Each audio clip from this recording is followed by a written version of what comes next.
नमस्कार युवा साथियों, कैसे हो आप सब। आप देख पा रहे हो आपका अपना पसंदीदा यूट्यूब चैनल अभिषेक क्लासेज। साथियों, आज मैं बात करने वाला हूं इंडियन पोस्ट ऑफिस जीडीएस भर्ती की प्रोसेस के ऊपर। बहुत कुछ बदलाव होने वाला है साथियों, एंड कुछ नोटिफिकेशन यहां पर जारी भी कर दिए हैं, उनमें काफी सारे चेंजेस हमें देखने को मिले हैं। तो अगर आपने भी जीडीएस का इस बार फॉर्म अप्लाई किया है, रिजल्ट का कर रहे हो बेसब्री से इंतजार, तो यह वीडियो रिजल्ट से पहले आपको देखना पड़ेगा ही, क्योंकि आपको डॉक्यूमेंट वेरिफिकेशन की प्रोसेस से गुजरना है।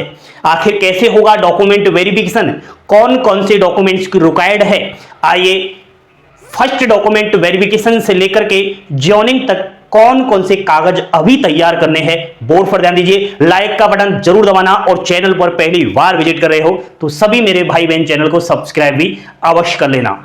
साथियों, मैं बात करने जा रहा हूं डाक विभाग में आई जीडीएस भर्ती की। देखो भाई, इस साल 2025 में पोस्ट कम दिखाई दी, 21,434 वैकेंसीज आई थी। इसका रिजल्ट जो आ रहा है वह 23 मार्च के आसपास आ रहा है, यानी आज से लगभग 8 दिन बाद आपका रिजल्ट आ जाएगा।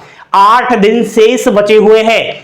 क्या आपके पास सभी डॉक्यूमेंट्स तैयार रखे हैं? बोर्ड पर ध्यान दीजिए साथियों। फर्स्ट लिस्ट जो आएगी इसमें लगभग 30,000 स्टूडेंट्स का सिलेक्शन होगा। सावधान, यहां पर इस बार डॉक्यूमेंट वेरिफिकेशन में बड़े बदलाव हुए हैं। 100% वाले स्टूडेंट्स पर गाज गिर सकती है, क्योंकि इस बार एपीआई सेतु का जाल बिछाया जा रहा है। कहीं आप भी मत फंस जाना इस एपीआई सेतु के जाल में। दोस्तों, आपको अगर इंतजार है और लगता है कि पहली लिस्ट में नाम आ जाएगा या किसी सेकंड लिस्ट में नाम आ जाएगा, थर्ड लिस्ट में नाम आ जाएगा, तो सुनिए, फर्स्ट डॉक्यूमेंट वेरिफिकेशन करवाने जाना पड़ेगा और इंपोर्टेंट डॉक्यूमेंट्स लेकर के ही जाना पड़ेगा। साथियों, फर्स्ट डॉक्यूमेंट वेरिफिकेशन उसी जगह पर होगा जिस जगह पर आपकी नौकरी लगने वाली है। यह भी एक बहुत बड़ा चेंज कर दिया है इस बार।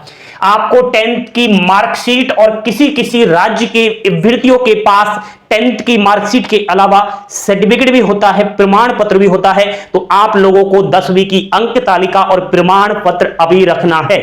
सेकंड नंबर पर है डेट ऑफ बर्थ सर्टिफिकेट। देखो भाई, डेट ऑफ बर्थ सर्टिफिकेट अलग से कोई आपको नहीं लेकर जाना है, आपकी 10th की मार्कशीट ही काम कर जाएगी, क्योंकि 10th की मार्कशीट में ही आपका डेट ऑफ बर्थ लिखा होता है। ठीक है। नेक्स्ट, थर्ड नंबर पर कास्ट सर्टिफिकेट। कास्ट सर्टिफिकेट यहां पर एक तो ईडब्ल्यूएस वर्ग के अभ्यर्थियों को चाहिए। यदि आपका सिलेक्शन किसी भी लिस्ट में ईडब्ल्यूएस कैटेगरी से होता है तो आपको 1 फाइनेंशियल ईयर वाला कास्ट सर्टिफिकेट चाहिए। सुनो, सेंट्रल के फॉर्मेट में बना होना चाहिए, डिजिटलाइज तरीके से बना होना चाहिए। यहां ये वैकेंसी सेंट्रल लेवल है, तो इसमें सेंट्रल के जाति प्रमाण पत्र, कम्युनिटी सर्टिफिकेट की आवश्यकता होती है। यहां पर ओबीसी वर्ग से अगर कोई है तो ओबीसी को 3 साल पुराना कास्ट सर्टिफिकेट नहीं लेकर जाना, उसको बिल्कुल अभी तैयार कर लो। एससी एसटी लाइफ टाइम, ठीक है। सभी वर्ग जो आरक्षित कैटेगरी के हैं उनको सेंट्रल के फॉर्मेट में ही कास्ट सर्टिफिकेट है, तो ठीक है। साथियों, पीडब्ल्यूडी सर्टिफिकेट, पीएच कैटेगरी वर्ग से अगर आपका सिलेक्शन होता है तो पीएच का एक प्रमाण पत्र देना होता है, तो वो तो आपके पास होगा ही। मेडिकल सर्टिफिकेट, मेडिकल सर्टिफिकेट का जो फॉर्मेट है वो हमने टेलीग्राम चैनल पर डाल दिया है, आप वहां से डाउनलोड करो। किसी भी कंप्यूटर वाले के पास जाओ, 10 रुपए दो और उसको निकलवा लो। उसमें या तो एक फोटो चिपका लो पासपोर्ट साइज, आपका नाम, पिता का नाम, माता का नाम, डेट ऑफ बर्थ, वो सब डाल करके वहां आपके जो भी नजदीकी सरकारी हॉस्पिटल्स है, प्राथमिक स्वास्थ्य केंद्र है या डिस्पेंसरी है, वहां बनवा लो। बन जाएगा बड़े ही आसान तरीके से। लेकिन हां, याद रखना, सरकार से ही यहां पर मान्यता प्राप्त होना चाहिए, प्राइवेट हॉस्पिटल्स का नहीं चलेगा। नेक्स्ट है ट्रांसजेंडर सर्टिफिकेट। तो किसी ने लिंग परिवर्तन तो नहीं करवा लिया, महिला से पुरुष बन गया हो और पुरुष से महिला बन गया हो तो सर्टिफिकेट ले जाना। आइडेंटिफाई सर्टिफिकेट, देखो बच्चों, इसका फॉर्मेट टेलीग्राम चैनल पर है। आइडेंटिफाई का मतलब होता है कि जिस जगह आप रह रहे हो, आपका नेचर कैसा है, आपका व्यवहार कैसा है, आप कहीं ऐसे व्यक्ति तो नहीं हो कि आप पर कोई केस चल रहा हो, सिंपल आदमी तो हो ना, कोई गुंडा तो नहीं हो, तो वहां आपका कोई भी सरकारी स्कूल का प्रधान अध्यापक, आपके वहां का पोस्ट मास्टर, गजेटेड ऑफिसर, प्रधान वगैरह, इनमें से एक व्यक्ति से उसको वेरीफाई करवाना है। वो व्यक्ति आपकी एक तरीके से जो है आपका वो देता है, बयान देता है कि हाँ ये स्टूडेंट्स ठीक है, इसने पास्ट में, भाई फ्यूचर तो अब आपका क्या पता क्या है, लेकिन पास्ट में ऐसा कोई भी काम नहीं किया जिससे कहीं ना कहीं कोई कानून में आए बात, ठीक है। नेक्स्ट दोस्तों, ये सारे डॉक्यूमेंट्स मूल यानी कि ओरिजिनल और सभी की दो दो फोटो कॉपियां करवा लेना। सुनो मेरी बात, 10वीं की अंक तालिका इस बार एपीआई, सेतु और डीजी लॉकर सहित मैन्युअली वेरिफिकेशन के लिए भेजी जाएगी। तो यदि आपने 10वीं की मार्कशीट फर्जी तरीके से बनवाई है तो आप फंसोगे जाल में, क्योंकि बोर्ड के पास वो मार्कशीट वेरिफिकेशन के लिए भेजी जाएगी। एंगेजमेंट अथॉरिटी यहां पर आपकी 10th की मार्कशीट को ऑनलाइन वेरीफाई करेगी। जिस डिविजन्स में आप सिलेक्शन ले रहे हो उस डिविजन्स में जो है फ्लाइंग बैठेगी। तो साथियों कहीं गड़बड़ी तो नहीं है, ध्यान रखना। नेक्स्ट, यहां पर किसी ने फॉर्म भरते समय नाम मिसमैच कर दिया। 10th की मार्कशीट में नाम है राकेश कुमार और फॉर्म भरते समय आपने डाल दिया ओनली राकेश, तो क्या आप डीबी में बाहर होंगे? नहीं होंगे साथियों। अगर नाम मिसमैच आपसे हुआ है तो इस कंडीशंस में आपको एक अंडरटेकिंग फॉर्म लेना है। उस अंडरटेकिंग फॉर्म को मैं टेलीग्राम पर डाल दूंगा। उस अंडरटेकिंग फॉर्म में आपको यह डालना पड़ता है कि मेरा 10th की मार्कशीट में यह नाम था, एप्लीकेशन फॉर्म में गलती से यह नाम आ गया, मेरा नाम ओरिजिनल में 10th की मार्कशीट के अनुसार है, तो वो आपको बाहर नहीं किया जाएगा, अंडरटेकिंग फॉर्म आपको बचा लेगा। दोस्तों, कास्ट सर्टिफिकेट मान लिया जाए फर्स्ट डॉक्यूमेंट वेरिफिकेशन में आपके पास उपलब्ध नहीं है, तो क्या आपको बाहर किया जाएगा? नहीं साथियों, आप सभी की मौज हो गई है।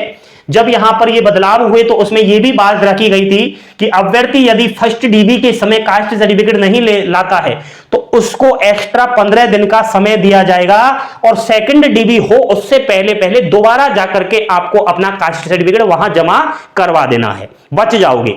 ये तो आपका हो चुका है फर्स्ट डॉक्यूमेंट वेरिफिकेशन। सर इतने ही डॉक्यूमेंट्स चाहिए या फिर और चाहिए? यूट्यूब पर तो इससे और भी ज्यादा बताए जा रहे हैं। मुझे पता है कौन कौन से डॉक्यूमेंट्स बताए जा रहे हैं। बोला जा रहा होगा आधार कार्ड भी लेकर जाना। नहीं साथियों, आधार कार्ड कोई भी कंपलसरी इसमें नहीं है। पैन कार्ड बिल्कुल कंपलसरी नहीं है। ड्राइविंग लाइसेंस बिल्कुल नहीं। डोमिसाइल सर्टिफिकेट बिल्कुल नहीं। कंप्यूटर सर्टिफिकेट नहीं। जो बताया उतना ही काम आपको करना है। यह हुआ आपका first document verification complete.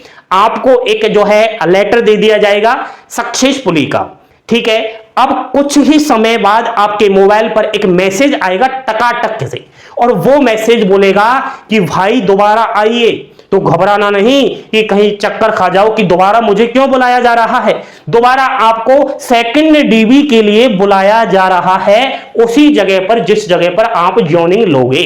Second dB का प्रोसेस, सेकंड डॉक्यूमेंट वेरिफिकेशन के समय इंपोर्टेंट डॉक्यूमेंट्स देखो भाई, एक अटेस्टेशन फॉर्म आपको लेना पड़ेगा, 14 पेज का होता है। कहां मिलेगा सर जी? दुनिया में कहीं भी मिल जाएगा। वेबसाइट पर भी है और हमने टेलीग्राम पर भी डाल दिया है, और ये आपको भरना पड़ेगा। अटेस्टेशन फॉर्म 14 पेज का। कुछ इसमें फॉर्म और भी होते हैं, 4 प्रकार के अंडरटेकिंग फॉर्म। पहला, आय के अलावा अन्य स्रोत क्या है? भाई जीडीएस की नौकरी तो ले रहे हो, जीडीएस की सैलरी कम है, तो यहां पर आपको जीडीएस की सैलरी के ऊपर डिपेंड नहीं रहना। तो ये अंडरटेकिंग फॉर्म आपको भरना पड़ेगा कि श्रीमान मैं जीडीएस की सैलरी के अलावा अन्य जो है काम भी करता हूं। सेकंड नंबर पर साइकिल चलाना आता है या नहीं आता, ये आपको भरना पड़ेगा। नहीं भी आता तो भी आपको यहां यस करना पड़ेगा। तीसरे नंबर का undertaking form, mobile, handline device, laptop चलाना आता है या नहीं आता। जिंदगी में कभी मोबाइल हाथ में ही नहीं लिया, फिर भी आपको यस करना पड़ेगा। चौथे नंबर का अंडरटेकिंग फॉर्म कह रहा है कि जीडीएस के फॉर्म भरते समय या फर्स्ट डीबी के समय आपने गलत डॉक्यूमेंट्स का प्रयोग करके यहां तक आ पहुंचे हो। यदि भविष्य में फ्यूचर में रॉन्ग इंफॉर्मेशन पकड़ी जाती है तो आपको सीधा जीडीएस की नौकरी से बर्खास्त कर दिया जाएगा, हमेशा हमेशा के लिए। यहां पर ये पहले ही आपसे बुलवा लिया जाता है, शपथ दिलवा ली जाती है। ये हुए 4 undertaking form complete. Second number पर कैरेक्टर सर्टिफिकेट होते हैं तो 2 प्रकार के। पहला आपका होता है, आपके पुलिस थाने से ये वेरिफिकेशन के लिए जाता है। दूसरा, आपके जहां आप रह रहे हो वहां का स्कूल या गांव का सरपंच या प्रधान वेरीफाई करता है। वही बात हुई कि व्यवहार कैसा है, कोई पुलिस केस तो नहीं चल रहा, वो वहां वेरीफाई कर देंगे सरपंच वगैरह। ठीक है, यहां पर साथियों कुछ अदर फॉर्म होते हैं शपथ पत्र वाले। एंड दोस्तों यहां पर अटेस्टेशन फॉर्म कैसे भरना है इसकी सेपरेट वीडियो हमारे द्वारा बना रखी है यूट्यूब पर, जिसकी लिंक वीडियो के डिस्क्रिप्शन में प्रोवाइड करवाई जा रही है। आप एक बार देख लेना, गलती मत करना। साथियों यहां पर जो सेकंड डॉक्यूमेंट वेरिफिकेशन का प्रोसेस है ओनली फॉर्मेलिटीज के लिए है। सारे के सारे डॉक्यूमेंट्स फर्स्ट डीबी के समय ही वेरीफाई कर लिए जाते हैं। यहां पर तो केवल फॉर्मेलिटीज होती है। पहला डीबी अगर सक्सेसफुली हो गया तो मानो सेकंड भी हो गया। साथियों सेकंड डॉक्यूमेंट वेरिफिकेशन झट से सक्सेसफुली होने के साथ साथ अब यहां पर आपको ट्रेनिंग के लिए जाना जाएगा और 3 दिन की ट्रेनिंग होगी। इसमें दोस्तों सेम एड्रेस वो होगा जहां आप ज्वाइनिंग लोगे, जिस सर्किल जिस डिवीजन में। फिर होगा आपका ज्वाइनिंग जो पोस्ट एंगेजमेंट में आता है। यहां पर आपको पोस्ट एंगेजमेंट वाला एक जो है लेटर लेना है। इससे पक्का हो जाएगा कि हाँ वास्तव में आपने जो प्रोसेस अब तक किया है वो सक्सेसफुली अच्छा किया है। सारे डॉक्यूमेंट्स आपके वेरीफाई होंगे और लास्ट में आपका पोस्ट एंगेजमेंट के दौरान ज्वाइनिंग आपका होगा। तो मैं समझता हूं उस समय लास्ट में जब आपकी सारी प्रोसेस कंप्लीट हो जाएगी तो 10th की मार्कशीट फिर से वेरीफाई की जाएगी। तो सावधान साथियों, ये आपके प्रोसेस कंप्लीट हुए। आगामी भविष्य के लिए अभिषेक क्लासेस परिवार आपको शुभकामनाएं देता है और जो है ऑलरेडी आपको जो है यहां पर फर्स्ट लिस्ट के लिए कांग्रेचुलेशंस विजेता है। आपका लिस्ट में नाम आए, आपकी पहली डीबी सक्सेसफुली हो, सेकंड डीबी हो, जॉइनिंग हो, ट्रेनिंग सब कुछ हो करके और एक दिन मुझे आप मिठाई भेजो। पिछले वर्ष 2022, 2023, 2024 में हजारों स्टूडेंट्स अभिषेक क्लासेस की वीडियो देख करके गाइड प्राप्त किए हैं। आज भी वो आभार व्यक्त करते हैं कि सर आपने जो भी जानकारी दी ठीक दी, हमको इधर उधर भटकना नहीं पड़ा। साथियों आजकल सोशल मीडिया का बड़ा ही क्रेज है, हर किसी के पास मोबाइल फोन है, हर कोई वीडियो उठा करके बना रहा है। आपको गलत जानकारी नहीं लेनी है, गलत जानकारी आप लोगों के लिए खतरनाक साबित हो सकती है। इसलिए सही इंफॉर्मेशन ले, सही प्लेटफॉर्म पर आए और अपना भविष्य बनाए। आपका अब तक आपने वीडियो देखी, अभी भी आने वाले टाइम में जब जीडीएस की नौकरी लग जाएगी तो भी हमारी वीडियो आपके काम आएगी, क्योंकि जीडीएस बनने के साथ साथ आपको वो रास्ते बताए जाएंगे कि जीडीएस का प्रमोशन कैसे लेना है, जीडीएस को आगे कैसे बढ़ना है, सैलरी कैसे बढ़ानी है। बहुत कुछ जानकारियां यहां पर अभिषेक क्लासेस प्लेटफॉर्म आपको देता है। तो सबको फिर से एडवांस में वेरी वेरी कांग्रेचुलेशंस। सभी बच्चे लाइक शेयर सब्सक्राइब करते रहे और पल पल की अपडेट पाने के लिए, महत्वपूर्ण जानकारी के लिए आज ही चैनल को अपना प्यार देकर सब्सक्राइब करें। थैंक यू, धन्यवाद। जय हिंद, जय भारत।